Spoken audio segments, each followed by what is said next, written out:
എല്ലാ പ്രേക്ഷകർക്കും ഇൻസൈറ്റ്സ് മലയാളത്തിൻ്റെ വക ഹാപ്പി ന്യൂ ഇയർ. അപ്പോൾ എന്തായാലും ലോകത്ത് പലതരത്തിലുള്ള സംഭവ വികാസങ്ങൾ നടന്നുകൊണ്ട് തന്നെ ഇരിക്കും. അപ്പോൾ അതുകൊണ്ട് എല്ലാവരും സന്തോഷമായിട്ട് തന്നെ ഇരിക്കുക. ഹാപ്പിനെസ് വിട്ടിട്ട് കാര്യങ്ങളൊന്നുമില്ല. നമ്മൾ എന്തായാലും ഇന്നത്തെ സംഭവബഹുലമായിട്ടുള്ള കാര്യങ്ങളിലേക്ക് കടക്കാം. ഇറാനിൽ തന്നെ തുടങ്ങാം. ഇറാനിൽ ശരിക്കും ന്യൂ ഇയർ ഒന്നും ഇല്ല അവർക്ക് എന്ത് ന്യൂ ഇയർ? അവിടെ മൊത്തത്തിൽ കലാപങ്ങളാണ്. പല പ്രൊവിൻസുകളിലും കലാപങ്ങൾ സെപ്പറേറ്റ് ആയിട്ട് തുടങ്ങിയിട്ടുണ്ട്. എല്ലാ സ്ഥലങ്ങളിലും തന്നെ പൊതുവെ ആയത്തുൽ ഖമനേയ്ക്കെതിരെയുള്ള ശ്ലോകങ്ങളാണ് എല്ലാ സ്ഥലങ്ങളിലും കേൾക്കാൻ കഴിയുന്നത്. അതേപോലെ റേസ പേലവി UK പുള്ളിക്കാരൻ ഒരു സെപ്പറേറ്റ് ഗ്രൂപ്പ്, റേസ പേലവിയെ സപ്പോർട്ട് ചെയ്യുന്ന കുറേ യുവാക്കളുണ്ട്, യുവതലമുറയിൽപ്പെട്ട ഇറാനിയൻ.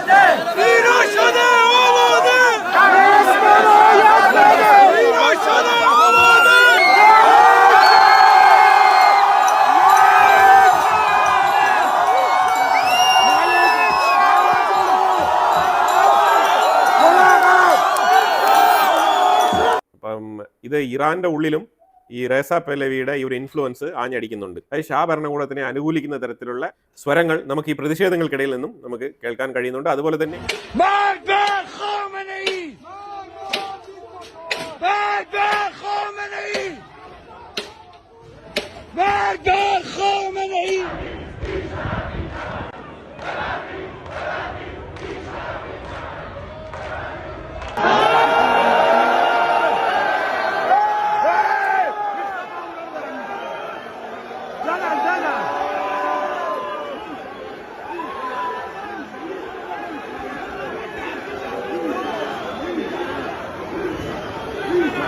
ഈ പ്രൊട്ടസ്റ്റേഴ്സിൽ പരമാവധി ഈ ഒരു ഷാ ഭരണകൂടത്തിനെ സപ്പോർട്ട് ചെയ്യുന്ന ആൾക്കാർ തന്നെയാണ് ഈ പ്രതിഷേധം സംഘടിപ്പിച്ചിരിക്കുന്നത്. അതും കൂടി നമ്മൾ ഇതിനോടൊപ്പം ചേർത്ത് വായിക്കേണ്ടതുണ്ട്. അപ്പം ഈ നിന്ന് കത്തുന്നത് ഒരു പള്ളിയാണ്.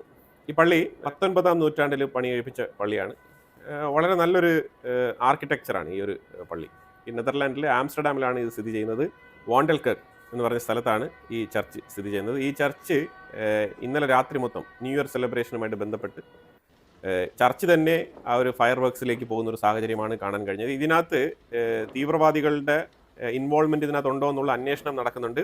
ഇതെങ്ങനെയാണ് ഈ ഒരു തീ കത്തിപ്പിടിച്ചത്? തീ കത്തി എന്ന് പറഞ്ഞാൽ തീ ആളിക്കത്തി ഇത്ര ഉയരത്തിലുള്ള ആ ഒരു ഗോപുരം തന്നെ ചരിഞ്ഞ് വീഴുന്ന ഒരു സാഹചര്യമാണ് ഉണ്ടായത്. ഈ ഒരു അപകടത്തിൽ ശരിക്കും ഇതുവരെ നമുക്ക് അപകടം എന്ന് തന്നെ നമുക്ക് വിശേഷിപ്പിക്കാം. ഇതിനകത്ത് തീവ്രവാദ ആക്രമണങ്ങൾ, ഇപ്പം ഇതിനകത്ത് തീവ്രവാദ ആക്രമണം ഉണ്ട് എന്നുള്ളൊരു സ്റ്റേറ്റ്മെൻറ്റ് ഒഫീഷ്യലി നെതർലാൻഡിൻ്റെ പക്കൽ നിന്ന് വന്നിട്ടില്ല. ഡച്ച് പോലീസോ ഡച്ച് ഗവൺമെൻറ്റോ ഇതുമായിട്ട് ബന്ധപ്പെട്ട് യാതൊരുവിധ പ്രസ്താവനകളും പുറപ്പെടുവിച്ചിട്ടില്ല. പക്ഷേ 2 മരണം സ്ഥിരീകരിച്ചിട്ടുണ്ട്, നിരവധി പേർക്ക് പരിക്കുണ്ട്. അതാണ് മനസ്സിലാക്കാൻ പറ്റുന്നത്. അപ്പം അങ്ങനെ ഒരു ചരിത്രപരമായ ഒരു മോണിമെൻറ്റ് എന്ന് തന്നെ പറയാം, അത് നിലം പതിച്ചിരിക്കുന്ന സാഹചര്യമാണ്. ഇത് നെതർലാൻഡിൽ നിന്ന് വരുന്ന വാർത്തയാണ്. ഇനി നമ്മൾ നേരെ സ്വിറ്റ്സർലാൻഡിൽ ഒരു ന്യൂ ഇയർ ആഘോഷം നടത്തിക്കൊണ്ടിരുന്ന ഒരു പാർട്ടി, ഒരു ക്ലബ്ബ് അല്ലെങ്കിൽ പബ്ബ്, ആ രീതിയിൽ ഒരു മ്യൂസിക് ഷോ നടന്നുകൊണ്ടിരുന്ന ആ സ്ഥലത്ത് ആക്രമണം എന്ന് പറഞ്ഞാൽ അവിടെയും നല്ല രീതിയിലുള്ള ഫയർ വർക്ക് തന്നെയാണ്. ഞാൻ പറയുന്ന fire work celebration fire work അല്ല, ആക്രമണ ഫയർ വർക്ക്, അതാണ് അവിടെ നടന്നത്. അപ്പോൾ അതിൽ നിരവധി പേര് കൊല്ലപ്പെട്ടിട്ടുണ്ട്. സെവറൽ എന്നാണ് മാർക്ക് ചെയ്തിരിക്കുന്നത്. നിരവധി പേർ കൊല്ലപ്പെട്ടിട്ടുണ്ട്, ഒരുപാട് പേർക്ക് പരിക്കുണ്ട്. ഇത് ഇന്നലെ സ്വിറ്റ്സർലാൻഡിൽ നടന്ന സംഗതിയാണ്. ക്രാൻസ് മൊണ്ടാന എന്ന് പറഞ്ഞ ഒരു ബാറാണിത്. ഈ ക്രാൻസ് മൊണ്ടാന എന്ന് പറഞ്ഞ ബാറിലാണ് ഈ ഒരു ആക്രമണം നടന്നത്. സ്വിസ് ഗവൺമെൻറ് പറയുന്നത് large number of security force, ഈ ഫയർ ആൻഡ് സേഫ്റ്റി, ഇതെല്ലാം തന്നെ അവർ അവൈലബിൾ ആക്കിയിട്ടുണ്ട് ലൊക്കേഷനിൽ. അതുപോലെ തന്നെ പുലർച്ചെ തൊട്ടേ റെസ്ക്യൂ ഓപ്പറേഷൻസ് നടന്നുകൊണ്ടിരിക്കുകയാണ് അവിടെ. അപ്പോൾ ഈ ഒരു സംഭവമായിട്ട് ബന്ധപ്പെട്ട് മരണനിരക്ക് ഉയരാനുള്ള സാധ്യതയുണ്ട് എന്നാണ് സ്വിസ് ഗവൺമെൻറ് പറയുന്നത്. അപ്പം ലേറ്റസ്റ്റ് ആയിട്ട് ന്യൂ ഇയർ സെലിബ്രേഷനുമായിട്ട് ബന്ധപ്പെട്ട് ഈ ഭീകരാക്രമണം എന്നുള്ള നിലയിൽ ആദ്യമായിട്ട് റിപ്പോർട്ട് ചെയ്യുന്നത് ഇന്ന് ഇവിടെയാണ്. ഇനി അതുകൂടാതെ നമ്മൾ നോക്കിക്കഴിഞ്ഞാൽ യു കെക്കുള്ളിൽ പ്രോ പാലസ്തീനിയൻ പ്രതിഷേധം, അത് ഈ ന്യൂ ഇയർ സെലിബ്രേഷൻ നടക്കുന്നതിൻ്റെ ആ ഒരു സമീപത്ത് തന്നെ അവർ പ്രോ പാലസ്തീൻ പ്രതിഷേധം സംഘടിപ്പിച്ചു. UK പോലീസ് ഇറങ്ങി ഇടപെട്ടു. UK-യിലും ഇതേപോലെ ന്യൂ ഇയറുമായിട്ട് ബന്ധപ്പെട്ട അസ്വസ്ഥതകൾ ഒരു വിഭാഗം ആൾക്കാർ പ്രകടിപ്പിച്ചിട്ടുണ്ട് എന്നുള്ളതാണ് മനസ്സിലാക്കേണ്ടത്.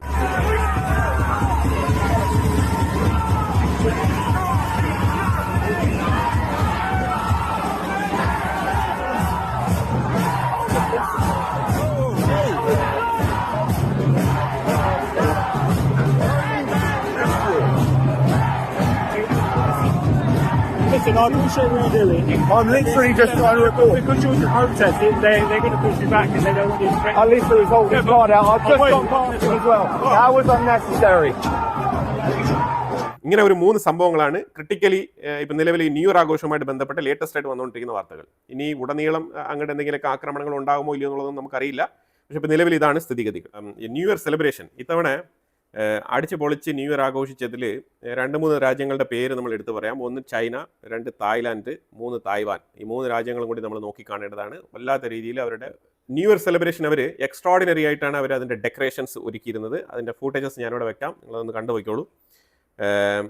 ഇതിപ്പം ഞാനിപ്പോൾ വെച്ചിരിക്കുന്നത് ചൈനയുടെ ഫൂട്ടേജ് ആണ്. Only China could pull this off. Last night in Chongqing, a drone show hit Guinness World Records. How many? 11,787 drones. Each costs thousands with lights, batteries, upkeep. Together it's like lighting $1 billion mansion in the sky. The US burns fireworks, gone in seconds. Europe does light shows, just colors. China? They turned the sky into a 3D screen. Animals, glowing words, full animations. Like the world's priciest billboard hanging above a city. Free to watch. Even crazier, this was the first dual formation. 2 different images at once. Sounds cool? Behind it, burning money. Algorithms, testing, GPS, it all costs big. One mistake, thousands lost. Over 10,000 synced perfectly, that's a money-burning miracle. No human pilots, AI plus GPS ran it. Result, 0 crashes, 0 delay, so clean it looked like CGI. This isn't just art, it's tech, and it's business. So here's the real question. Do you think your country could pull this off? ഇപ്പോൾ നിങ്ങൾ കണ്ടുകൊണ്ടിരിക്കുന്നത് ശരിക്കും തായ്വാൻ്റെയാണ്.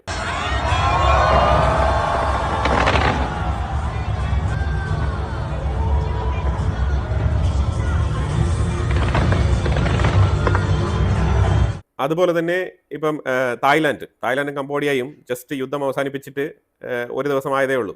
അപ്പോൾ അത് കഴിഞ്ഞ് അവർ നടത്തുന്ന അപ്പോൾ അവർ already തന്നെ ഇതുമായിട്ട് ബന്ധപ്പെട്ട പ്രിപ്പറേഷൻസ് എത്ര ജാഗ്രതയോടുകൂടിയാണ് ഇത് മുന്നോട്ട് കൊണ്ടുപോയിരുന്നുള്ളതാണ് നമുക്ക് മനസ്സിലാക്കാൻ പറ്റുന്നത്. കാരണം ഇത് നമ്മൾ വിചാരിക്കുന്ന പോലെ ഒരു ദിവസം കൊണ്ട് പെട്ടെന്ന് തട്ടിക്കൂട്ടി ഉണ്ടാക്കുന്ന ഒരു സെലിബ്രേഷൻ പരിപാടിയല്ല. ഒരു ലേസർ ഷോയോ അല്ലെങ്കിൽ ഒരു ഡ്രോൺ ഷോയോ ഇതേപോലെ ഇപ്പോൾ നിങ്ങളിപ്പം തായ്ലാൻഡിൽ കാണുന്നില്ലേ, ഇത്തരം ഇമേജുകൾ ആകാശത്ത് സൃഷ്ടിക്കുക എന്ന് പറഞ്ഞാൽ അത്ര ചെറിയ പരിപാടിയല്ല. അപ്പോൾ ഇതെല്ലാം തന്നെ ഡ്രോൺ ഇമേജസ് ആണിത്. ഇപ്പോൾ ഡ്രോൺ ലൈറ്റിംഗ് സെറ്റപ്പാണ് ഇതിനകത്ത് കാണിച്ചിരിക്കുന്നത്. അപ്പോൾ ഇതിലെല്ലാം തന്നെ ചൈനയുടെ കരങ്ങളാണ് ഇതിൻ്റെ പുറകിൽ. അത് നമ്മൾ മനസ്സിലാക്കണം. അതിലേക്ക് നമ്മൾ പിന്നീട് വരാം. ചൈന 2024 വമ്പൻ റവന്യൂ ആണ് ഈ ഒരു മേഖലയിൽ ഉണ്ടാക്കിയത്. ഇത് തായ്ലാൻഡിൽ നടന്ന സെലിബ്രേഷനാണ്. അപ്പം ഇമാതിരിയുള്ള സെലിബ്രേഷൻസ് ഇന്ത്യയിൽ ഇമാതിരിയുള്ള സെലിബ്രേഷൻ നടക്കുന്നുണ്ടോ എന്ന് ചോദിച്ചു കഴിഞ്ഞാൽ എനിക്കറിയത്തില്ല കേട്ടോ. അത് ഈ രീതിയിൽ മാസീവായിട്ട് നടക്കുന്നു എന്ന് ചോദിച്ചാൽ ഇല്ല. ഇനി ഒരു 10-15 വർഷം കഴിഞ്ഞിട്ടുള്ള തലമുറ ഒരു പക്ഷേ ഇങ്ങനെ ആഘോഷിച്ചേക്കാം. അതും ഡൗട്ട്ഫുൾ ആണ്. ഏറ്റവും കൂടുതൽ ഈ കരിമരുന്ന് പ്രയോഗമൊക്കെ ഒഴിവാക്കിക്കൊണ്ട് എനർജി യൂസ് ചെയ്തുകൊണ്ട് പുതിയ ടെക്നോളജിയുമായിട്ട് അഡോപ്റ്റ് ചെയ്തുള്ള ലേസർ ഷോ, അതുപോലെ തന്നെ ഇതേപോലെ ഡ്രോൺ ഷോ ഒക്കെ നടത്തുന്നത് വളരെ നല്ലതാണ്. അതുപോലെ ന്യൂ ഇയർ ആഘോഷം ഏറ്റവും കൂടുതൽ മൊബൈലുകളിലേക്ക് ചുരുങ്ങുന്നതായിട്ടുള്ള ഒരു വാർത്ത വായിക്കാനിടയായി. അത് ശരിക്കും നിങ്ങളിപ്പോൾ ഈ വീഡിയോ കണ്ടോളൂ. ഈ വീഡിയോയിൽ നിങ്ങൾ നോക്കൂ, സെലിബ്രേഷൻ അവിടെ നടക്കുന്നുണ്ട്. ആ സെലിബ്രേഷനുമായിട്ട് ബന്ധപ്പെട്ട് ആരും തന്നെ ഡയറക്റ്റ് ആയിട്ട് ആ വിഷ്വൽ കാണുന്നില്ല എന്നതിലുപരി ഈ എൻറ്റയർ ക്രൗഡ്, ആ നിൽക്കുന്ന അത്രയും ക്രൗഡും അതിനെ മൊബൈലിൽ പകർത്താനാണ് ശ്രമിക്കുന്നത്. ഇറ്റ് മീൻസ് അവർ പ്രസന്റിൽ ജീവിക്കുന്നില്ല എന്നുള്ളൊരു ടാഗ് ലൈനാണ് ഇതിൻ്റെ അടിയിൽ എനിക്ക് വായിക്കാൻ കഴിഞ്ഞത്. അതായത് people are not living in present. അവർ പ്രസന്റിൽ ജീവിക്കുന്നില്ല. അവർ പ്രസന്റ് എല്ലാം പകർത്താൻ ആഗ്രഹിച്ചുകൊണ്ട് ആ മൊമെന്റ് അങ്ങ് നീങ്ങി പോവാണ്. വീട്ടിലൊക്കെ ചെന്നിട്ടാണ് ഈ ഒരു വീഡിയോ ക്ലിപ്സ് ഒക്കെ എടുത്ത് നോക്കിയിട്ട് അവർ ആസ്വദിക്കുന്നത്. അപ്പം ഇതാണ് ഇപ്പോൾ നിലവിലൊരു അവസ്ഥ. അതായത് അപ്പോൾ പരമാവധി പ്രസന്റിൽ ജീവിക്കാൻ ശ്രമിക്കുക. ഒരു ഫോട്ടോയോ ജസ്റ്റ് ഒരു ക്ലിപ്പോ എടുത്തിട്ട് നമ്മൾ അടുത്ത കാര്യങ്ങളിലേക്ക് പോകുക എന്നുള്ളതാണ്. നിരന്തരം ഇന്നത്തെ യുവതലമുറ മൊബൈലിലേക്ക് കുടുങ്ങിക്കിടക്കുന്നതായിട്ടുള്ള ഒരു മെസ്സേജും കൂടി ഈ വീഡിയോ പങ്കുവെക്കുന്നുണ്ട്.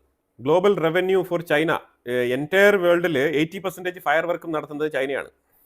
ചൈനയുടെ 2024 റവന്യൂ നോക്കിക്കഴിഞ്ഞാൽ $1.17 ബില്യൺ വർത്ത് വരുന്ന ഒരു ബിസിനസ് മേഖലയാണ് ചൈനയെ സംബന്ധിച്ചിടത്തോളം ഈ ന്യൂ ഇയർ സെലിബ്രേഷൻ.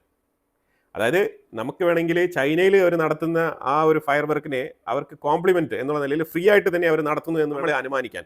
കാരണം എന്താണെന്ന് വെച്ചാൽ അവർ ആഗോളതലത്തിൽ ഇപ്പോൾ ദുബായിൽ ബുർജ് ഖലീഫയിൽ നടക്കുന്ന ഫയർ വർക്ക്സും അവിടുത്തെ ലേസർ ഷോ ആയിക്കോട്ടെ, അതുപോലെ തന്നെ ജർമ്മനി, മലേഷ്യ, തായ്ലാൻഡ് ഇതേമാതിരിയുള്ള പല രാജ്യങ്ങളിലെയും ഈ ഫയർ വർക്ക്സ് നടത്തുന്നത് അതിൻ്റെ കോൺട്രാക്ടേഴ്സ്, ആ വർക്ക് ഏറ്റെടുക്കുന്നത് ചൈനീസ് കമ്പനികളാണ്. അപ്പോൾ ചൈന ആ ഒരു മേഖലയിൽ നിന്ന് വൻ റവന്യൂ. മറ്റുള്ളവർക്കെല്ലാം ന്യൂ ഇയർ പൈസ ചെലവാക്കാനും പൊട്ടിച്ച് കളയാനുമുള്ള ഒരു ഡേ ആയിട്ട്, ഒരു സെലിബ്രേഷൻ ഡേ ആയിട്ട് അതിനെ വിലയിരുത്തുമ്പോൾ മറ്റൊരു കൂട്ടർക്ക് അത് വലിയൊരു ബിസിനസ് മേഖലയാണ്. ആ ബിസിനസ് മേഖല ഈ വർഷം ഏറ്റവും കൂടുതൽ റവന്യൂ ചൈന സ്വന്തമാക്കാനുള്ള സാധ്യതയാണുള്ളത്. തീർച്ചയായിട്ടും ഇതിൽ കൂടുതൽ റവന്യൂ ചൈന ഈ വർഷം കരസ്ഥമാക്കിയിട്ടുണ്ടാവും എന്നാണ് നമുക്ക് മനസ്സിലാക്കാൻ കഴിയുന്നത്. അതേപോലെ അതിൻ്റെ റിപ്പോർട്ട് വരുമ്പോൾ നമുക്ക് തീർച്ചയായിട്ടും ഇതിൽ കൂടുതൽ തന്നെയായിരിക്കും ആ റവന്യൂ.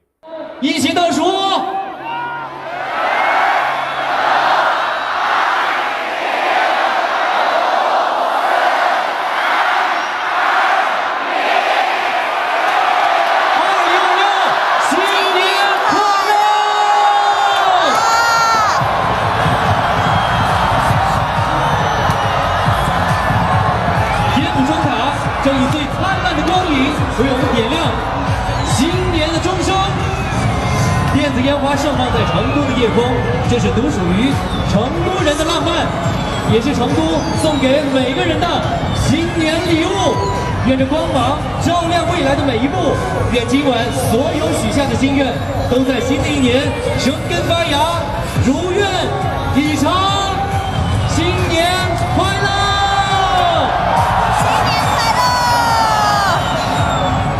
അപ്പോൾ എല്ലാവർക്കും ഒരിക്കൽ കൂടി പുതുവത്സരാശംസകൾ. ഇഷ്ടപ്പെട്ട നിങ്ങളുടെ അഭിപ്രായങ്ങൾ കമന്റ് ബോക്സിൽ രേഖപ്പെടുത്തുക. കൂടുതൽ വാർത്തകളുമായിട്ട് അടുത്ത വീഡിയോയിൽ വരാം. Thank you so much.